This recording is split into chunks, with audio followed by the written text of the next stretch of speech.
大家好，我哋嚟自中華基督教會英經書院嘅學生，我係隊長張偉傑，我嘅隊員有儲冠超、余厚榮、袁亨。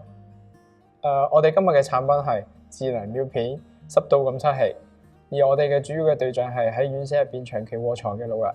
接下來有我嘅隊員儲冠超為你哋介紹。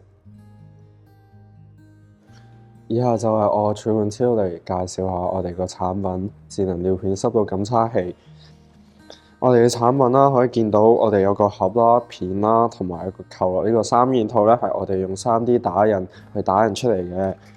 咁我哋入邊啦有 ESP32晶片啦，呢個晶片係我哋經過比較咧，係我哋覺得性價比最高嘅。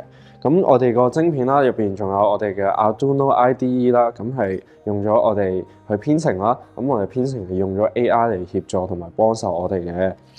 咁我哋見到啦，我哋仲有個電子嘅濕度檢測器啦。咁我哋呢邊外邊嘅接住電池嘅，咁仲有個 LED 燈同埋蜂鳴器。咁我哋而家就示範俾大家睇下，我哋點樣長者失禁或者小便之後有咩反應啦。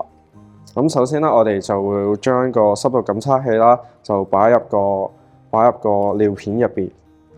擺到入去之後，咁我哋而家就長者就會小便啦。可以見到啦，咁 LED 燈響咗啦，同蜂鳴器都響咗啦，同埋同一時間啦，我哋個編程咧就會編程，我哋會 send 喺個手機個 email 度 send 俾你睇下，你要換尿片㗎啦。咁我哋嘅原型就係咁樣。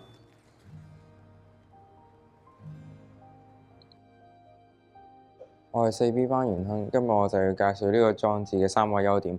第一個優點就係可以令到照顧者嘅檢查次數減少。如果呢個裝置檢測到個尿片濕咗嘅話，佢就會發信息俾照顧者嘅手機，跟住令到照顧者立刻去處理。第二個優點就係可以減少皮膚病嘅機率，因為立刻處理可以令到皮膚同暴露喺呢個潮濕環境嘅時間減少，從而令到皮膚病嘅機率減少。第三個優點就係可以俾長者一個足夠嘅尊重，因為長者可能會覺得夜晚瞓覺嘅時候會俾人定期檢查，就會感覺不安，跟住就會覺得焦慮，從而瞓唔着。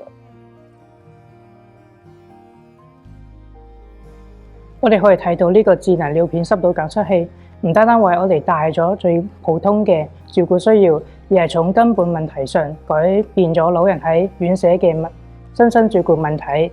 咁佢就係一個咁強大嘅夥伴。多謝大家。